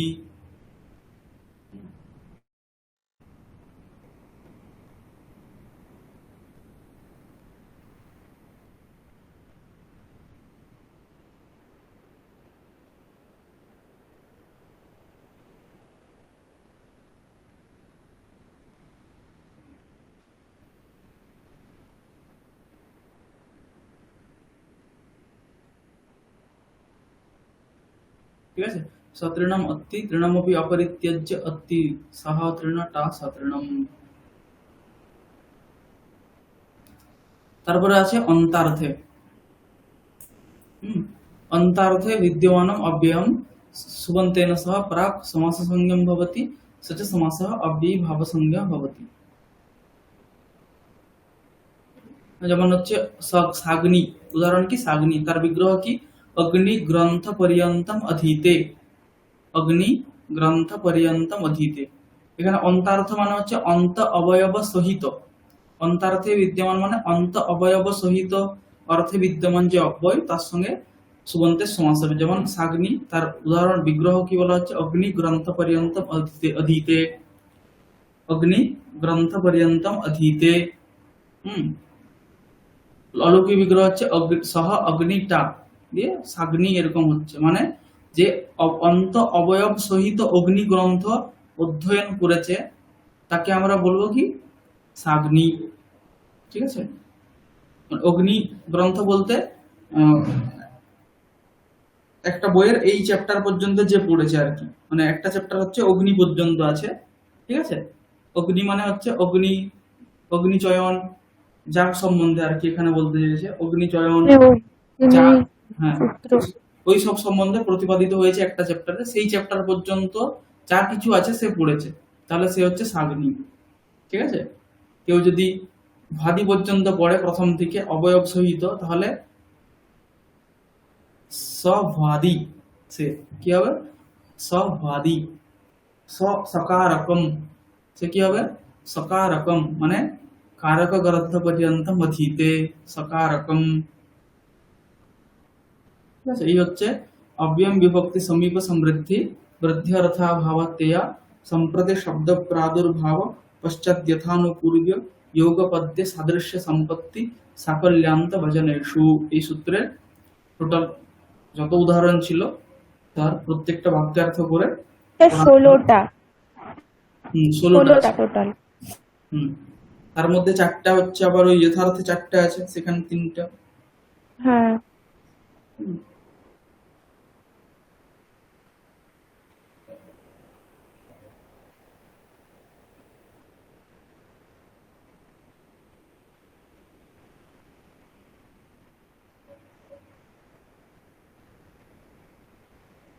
তো এরকম হচ্ছে, এই সূত্রটাই হচ্ছে অব্যয়ীভাব সমাসের প্রধান সূত্র। এরপরেও আরো কিছু সূত্র আছে, আর কিছু অব্যয়ীভাব ও সমাসান্ত প্রত্যয় বিধায়ক সূত্র আছে, যেগুলো আমরা এখানে আলোচনা করছি না। কিন্তু যে নেট পড়ছে, যারা নেট পরীক্ষা দেওয়ার জন্য কিন্তু এই আহ, সমাসান্ত প্রকরণ থেকে কিন্তু কোশ্চেন থাকে, তার জন্য সেই প্রকরণটাও নিজেরা পড়ে নেবেন। স্যার নদী ভিষ্ট একটা আছে, ওখান থেকে আসে।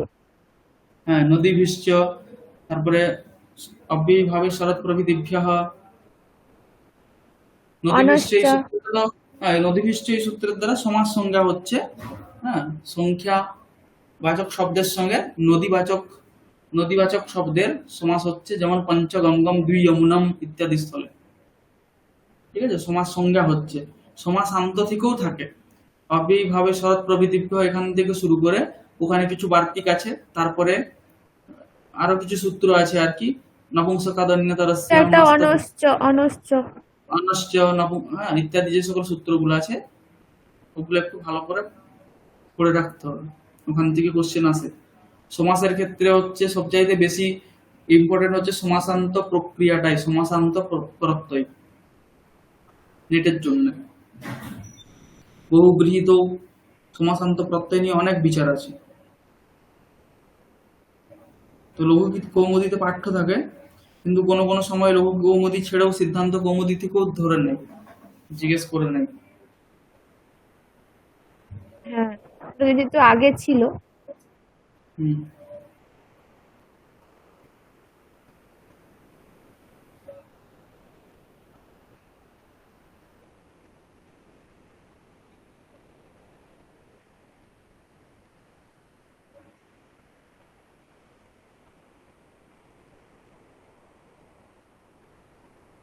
এই হচ্ছে পুরো সূত্রের উদাহরণ। আমরা এই সূত্রটাই অব্যয়ীভাব থেকে পড়ি। এরপরে হচ্ছে আমরা তৎপুরুষ থেকে পড়বো, তৎপুরুষ সমাসে শুরু করব। এখন 5 মিনিট একটু ব্রেক দেওয়া হচ্ছে।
তাহলে অব্যয়ীভাব সমাস একটা সূত্রই পড়বো, আর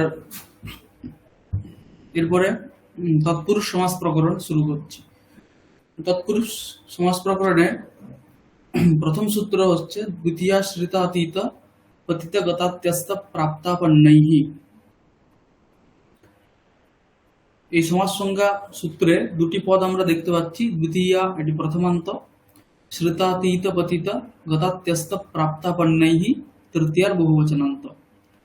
এখানে সুপ সহ সুপা এদের অনুবৃত্তি আসবে। সুপ এটার সুবামন্ত্রিতে পরাঙ্গবৎ স্বরে, এই সূত্র থেকে সুপ এই পদের অনুবৃত্তি আসছে, আর সহ সুপা এই সূত্রটি অনুবৃত্ত হয়ে আসছে। তৎপুরুষ এর আগে একটা অধিকার সূত্র আছে, আমরা অব্যয়ী ভাবের ক্ষেত্রেও দেখেছিলাম।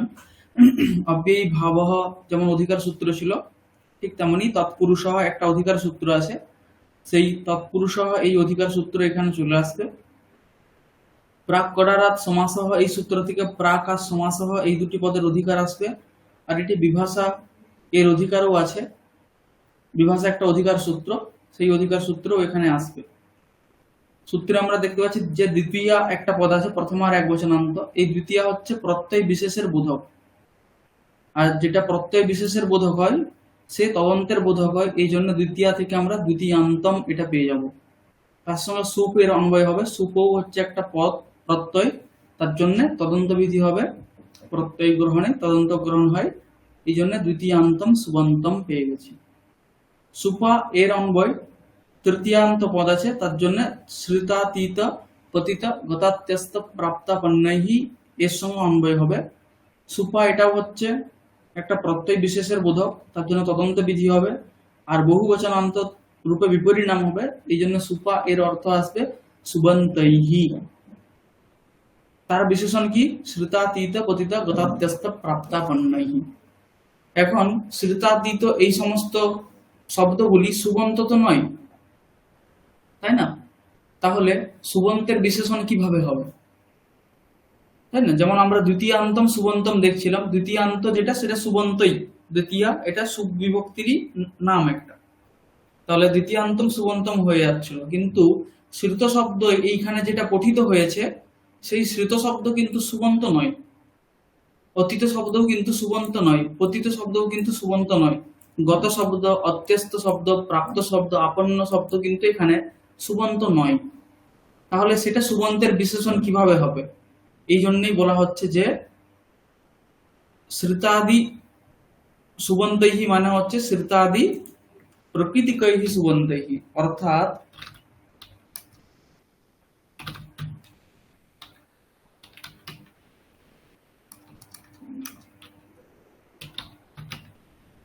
প্রকৃতিকৈহি সুবন্তৈহি। অর্থাৎ শ্রিত প্রভৃতি প্রকৃতি যে সকল সুবন্তের, প্রকৃতি মানে হচ্ছে যার থেকে প্রত্যয়ের বিধান হয়। তো যে সমস্ত সুবন্ত শব্দ কিরকম প্রয়োজন আমাদের, যে সমস্ত সুবন্ত শব্দের প্রকৃতি হচ্ছে শ্রিত শব্দ অথবা অতীত শব্দ, অর্থাৎ শ্রিত শব্দ থেকে সুপ বিভক্তি আসতে হবে, অতীত শব্দ থেকে সুপ বিভক্তি আসতে হবে, পতিত শব্দ থেকে সুপ বিভক্তি আসতে হবে, এই অর্থ বলতে চেয়েছে। এই জন্য এখানে শ্রিতাদি প্রকৃতিকৈহি সুবন্তৈহি বলা হয়েছে। মানে এমন সমস্ত সুবন্ত যায় যে সমস্ত সুবন্তের প্রকৃতি, প্রকৃতি বলতে যার থেকে প্রত্যয়ের বিধান হয় তাকে আমরা প্রকৃতি বলি। তো শ্রিতাদি প্রকৃতিকেও সুবন্ত আমাদের প্রয়োজন। মানে যে সুবন্তের প্রকৃতি মানে সুপ বিভক্তি শ্রিত শব্দ থেকে হয়েছে সেটাকে আমরা বলবো শ্রিতাদি প্রকৃতিকেও সুবন্ত।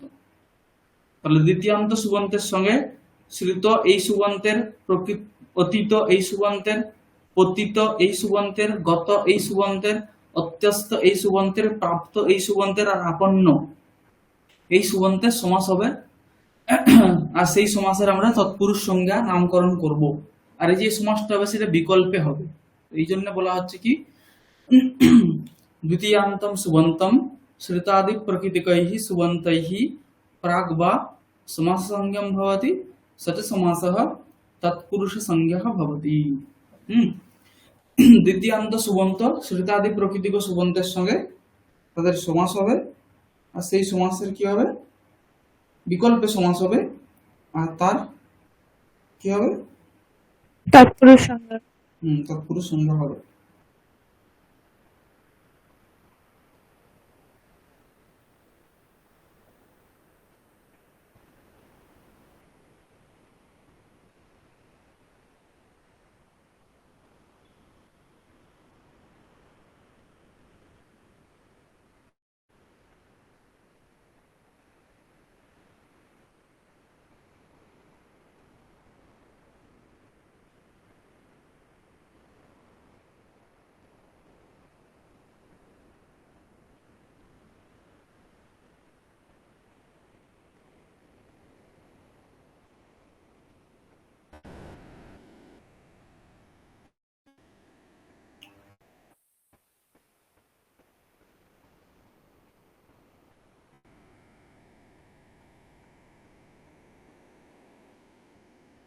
হুম তাহলে দ্বিতীয়ান্ত সুবন্তের সঙ্গে, দ্বিতীয়ান্ত পদের সঙ্গে শ্রিত সুবন্তের, শ্রিতাদি সুবন্তের সমাস, বিকল্পে সমাস হবে, সেই সমাসে আমরা তৎপুরুষ নামকরণ করা হবে।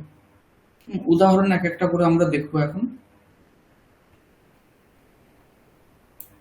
যেমন উদাহরণ বলা হচ্ছে, প্রথম উদাহরণ গর্তম পতিতঃ এই বিগ্রহে, এখানে গর্ত অম পতিত সু এটা হচ্ছে অলৌকিক বিগ্রহ, সেখানে গর্ত অম এটা হচ্ছে দ্বিতীয়ান্ত, আর পতিত এটা হচ্ছে পতিত শ্রিতাদি প্রকৃতিক সুবন্ত।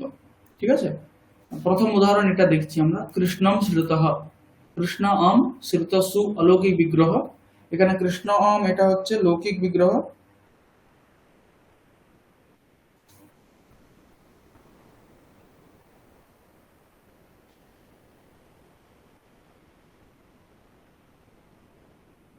হুম কৃষ্ণ অম দ্বিতীয়ান্ত সুবন্ত শ্রিত সু শ্রিতাদি প্রকৃতিক সুবন্ত। হ্যাঁ, তাহলে এখানে দ্বিতীয় শ্রিতাতীত পতিত গতাত্যস্ত প্রাপ্তাপন্নৈঃ এই সূত্রের দ্বারা কৃষ্ণ অম শ্রিত সু এই সমুদায়ের সমাস সংজ্ঞা হবে। সমাস হওয়ার পরে এখানে প্রাতিপদিক সংজ্ঞা যেমন কাজ হয়, আহ, কৃষ্ণ শ্রিত এরকম থাকবে, তারপরে পূর্ব নিপাত করা হবে। পূর্ব নিপাতের জন্য উপসর্জন সংজ্ঞা করতে হবে। উপসর্জন সংজ্ঞার নিয়ম বলা হয়েছিল সমাস সংজ্ঞা বিধায়ক শাস্ত্রে, যেটা সূত্রে যেটা প্রথমান্ত।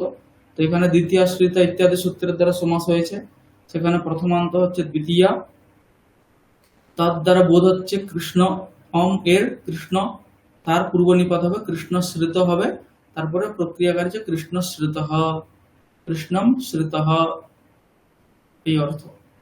ঠিক তেমনি গর্তম পতিত, এখান থেকে গর্ত পতিত, কৃষ্ণম গর্ত পতিত, দুঃখম অতীত দুঃখাতীত, গ্রামম গতঃ গ্রামগতঃ, গ্রামম অত্যস্ত গ্রামাত্যস্ত, তার অর্থ হচ্ছে কি গ্রামম অতিক্রান্ত, গ্রামাত্যস্ত মানে গ্রামম অতিক্রান্ত, গ্রামম প্রাপ্ত গ্রামপ্রাপ্ত, সংশয়ম আপন্ন সংশয়াপন্ন।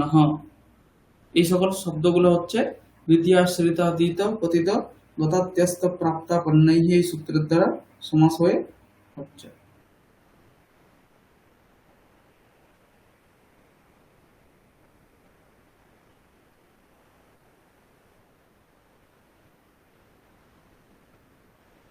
হুম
তাহলে এগুলো দ্বিতীয় তৎপুরুষ সমাস হচ্ছে।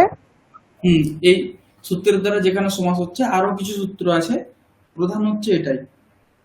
এই সূত্রের দ্বারা যে সমাস হচ্ছে সেটাকে দ্বিতীয় তৎপুরুষ সমাস বলে। বিশেষত সমাসের এরকম কোনো ভেদ করা হয় না, কিন্তু অবান্তর ভেদ এরকম মানা যেতে পারে। ঠিক আছে, পাণিনি অনুযায়ী এরকম দ্বিতীয় তৎপুরুষ তৃতীয় তৎপুরুষ এটা আধুনিক ভেদ।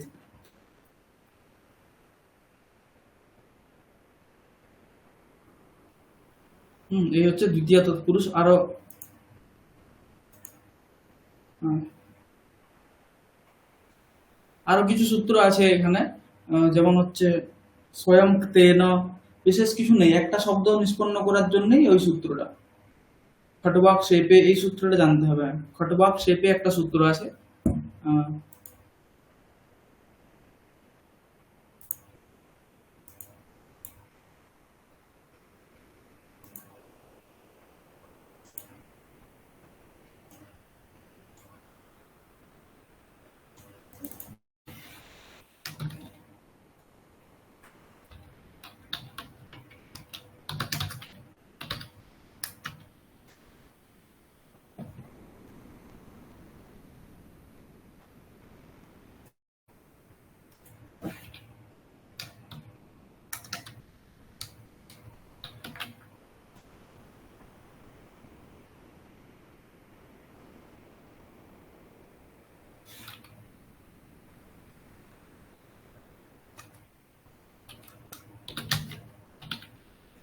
শেপে এখানে সপ্তমীর এক বচন আছে, সহসুপা দ্বিতীয়া, এগুলো সব অনুবৃত্তি হয়ে আসবে।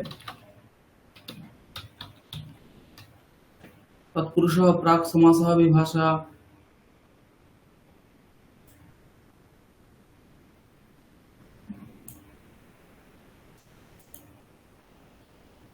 তেন একটা অনুবৃত্তি হয়ে আসবে পদ, তেন, স্বয়ং তেন, এই সূত্র থেকে তেন অনুবৃত্তি হয়ে আসবে। এর অর্থ হবে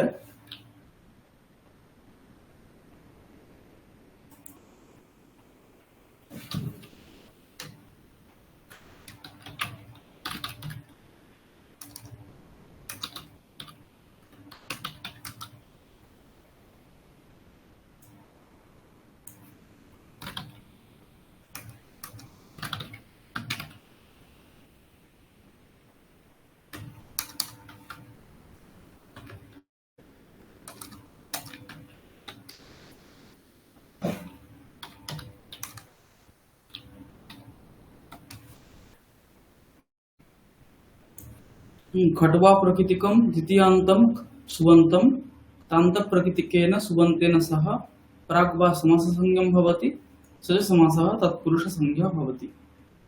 হ্যাঁ, সূত্রের অর্থ হচ্ছে এটা। কি বলছে? খটবাক শেপে, এই সূত্রে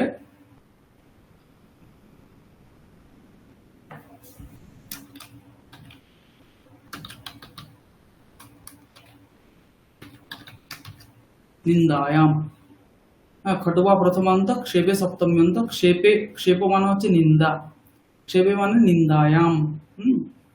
কি বলছে? দ্বিতীয় খটবা প্রকৃতিকম দ্বিতীয়ান্তম সুবন্তম, মানে খটবা শব্দ থেকে যদি দ্বিতীয় বিভক্তি হয় তাহলে সেটা কি হবে? খটবা প্রকৃতিক দ্বিতীয়ান্ত সুবন্ত।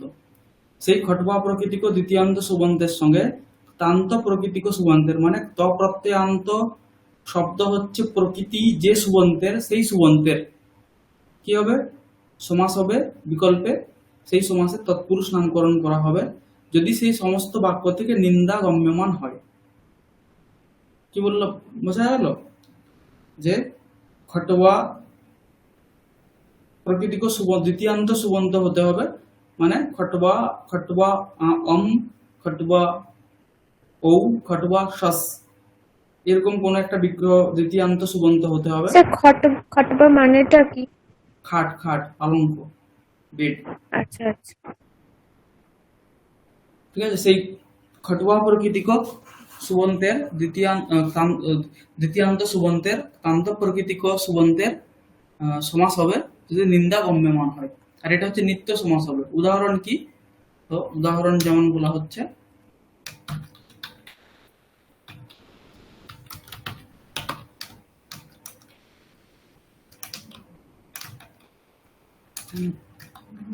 খট্বম আরূঢ়, এই বিগ্রহ এখানে খট্ব অম আরূঢ় সু দিয়ে খট্ব রূঢ়।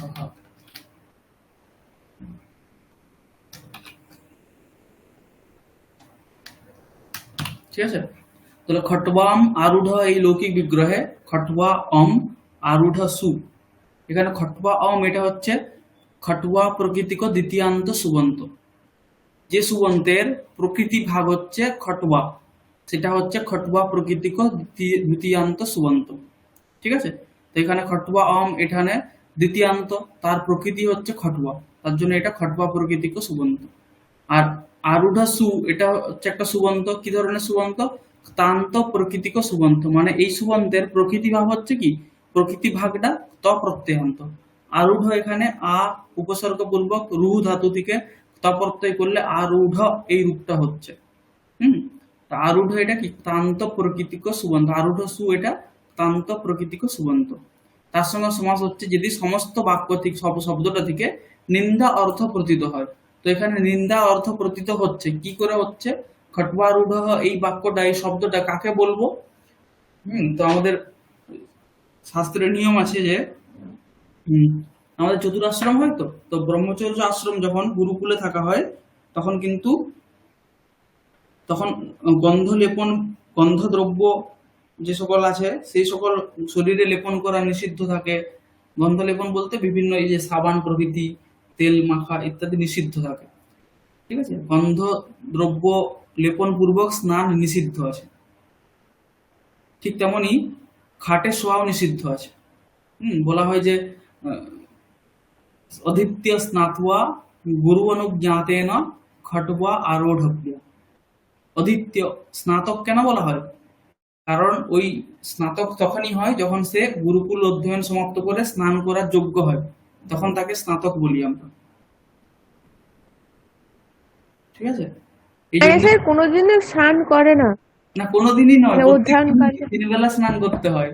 কিন্তু গন্ধ লেপন যে সকল দ্রব্য আছে, সাবান মেখে স্নান করা যাবে না। আগেও তো সাবান এই সকল ছিল, রাজারা যখন স্নান টান করতো তাদের জন্য, সেই সকল কিন্তু করা যাবে না। শৃঙ্গার করা যাবে না, শৃঙ্গার। হম আচ্ছা। চন্দনের তিলক নিতে পারে কিন্তু শৃঙ্গার করা যাবে না। তো সেই স্নান করা মানে কি, শৃঙ্গার করা। তো সেই শৃঙ্গার কখন করতে পারবো? অধিত্য। অধিত্য মানে অধ্যয়ন সমাপ্ত করে তারপরে স্নান করতে সে পারবে। অধিত্য স্নাত্বা গুরু অনুজ্ঞাতেন, গুরুর আজ্ঞা নিয়ে খট্বা আরোঢ়ব্যা, খাটে শুতে পারে। ঠিক আছে, গুরু যখন বলবে হ্যাঁ বিদ্যা গ্রহণ সমাপ্ত, এবারে তুমি গৃহস্থ আশ্রমে প্রবেশ করো, কারণ আশ্রম ছাড়া এক মুহূর্ত থাকা উচিত নয়। তাহলে যখনই ব্রহ্মচর্য আশ্রম সমাপ্ত হবে তখনই বিয়ে। আচ্ছা। তো রামচন্দ্র যখন গুরুকুল থেকে এসছে তখন সঙ্গে সঙ্গেই তার পর মুহূর্তেই তার বিবাহ হচ্ছে, এরকম আছে। হ্যাঁ। ওই জন্য তো সেই গুরুর অনুজ্ঞা থেকে, গুরুর আজ্ঞা থেকে সে খট্বা আরোহণ করতে পারে। সেটা যদি কেউ না মেনে ব্রহ্মচর্য অবস্থাতেই খাটে শুয়ে, তখন সেটা হচ্ছে নিন্দা। তখন সেই ক্ষেত্রে এই সমাস হবে, তখন তাকে বলবো খট্বা রূঢ়। মানে কি, গুরুর কথা শুনে না, বদমাইশ ইত্যাদি, খট্বা রূঢ়। তখন এই সমাস হবে খট্বা ক্ষেপে। বাক্যে বলা হয় খট্বা রূঢ় জালমহ। জালমহ মানে হচ্ছে যে এরকম কথা শুনে না, মানে দুষ্ট বদমাইশ আর কি। হ্যাঁ হ্যাঁ, খট্বা ক্ষেপে। ঠিক আছে, এরকমই আরেকটা সূত্র ছিল স্বয়ং কৃতেন। স্বয়ং এর সঙ্গে তান্ত প্রকৃতিক সুবন্তে সমাস হবে স্বয়ং কৃত, এই শব্দটা নিষ্পন্ন হয় স্বয়ং কৃত। এর বিশেষ নেটে এগুলো আসে না, নেটে তো রঘু সিদ্ধান্ত কৌমুদী থেকে আছে, সেখানে এরকম প্রক্রিয়ার স্টেপ কিন্তু দিয়ে দেয় কোথাও কোথাও। প্রক্রিয়ার স্টেপ গুলো কিন্তু মনে রাখতে হবে। বিশেষ করে এখানে প্রক্রিয়া স্টেপ অত জিজ্ঞেস করার নেই, ভাদি থেকে, শব্দ প্রক্রিয়া থেকে আর সন্ধি থেকে কিন্তু স্টেপ জিজ্ঞেস করতে পারে। হ্যাঁ স্যার, ওইগুলো থেকেই আসে। হুম। এ হচ্ছে দ্বিতীয়া। হ্যাঁ, আমাদের এইখানটা ভাদি আর শব্দ থেকে করলে একটু বোঝা যেত। সম্ভবত এর পরের তদ্ধিতটা হয় মনে হচ্ছে, ভাদিটা হয় কিনা কোর্স। এখানে আমাদের 6 মাসে আমরা অনেক বেশি পড়ছি, বুঝতেই তো পারছেন। 6 মাসে এই 3টা জিনিস কভার করা, এক একটা বিষয়েই 6 মাস করে কভার করা উচিত। হ্যাঁ, সেই ক্ষেত্রে 6 মাসের মধ্যে পুরোটা কভার করা মুশকিল।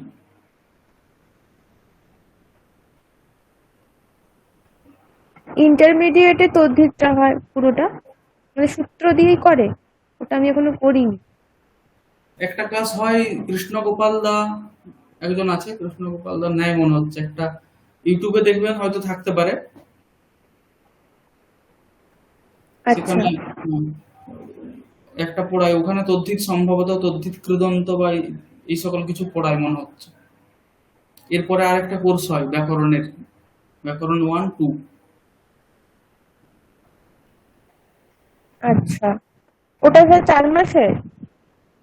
4 কি 6 মাস জানি না, ইউটিউবে হয়তো ভিডিও আছে।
আমি পাচ্ছি না ইউটিউবে।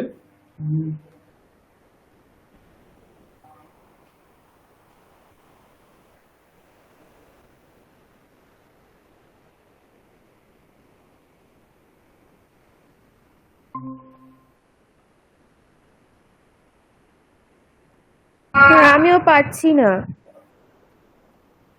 আমি একবার দেখেছিলাম, উম, এখন তো এখানে দেখতে পাচ্ছি না। আপনাদের ওই যে চ্যানেল আছে, ওই চ্যানেলে গিয়ে প্লে লিস্টে দেখবেন, পেতে পারেন। এটা প্রিলিমিনারি আর ইন্টারমিডিয়েট গুলো চ্যান্টিংটা দেখাচ্ছে। আচ্ছা,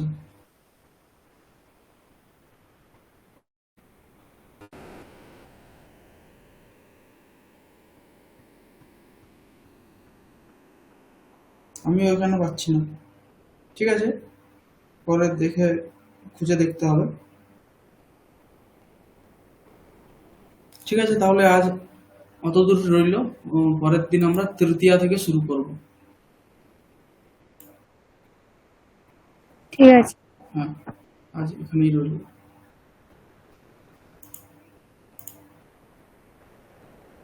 শুভরাত্রি।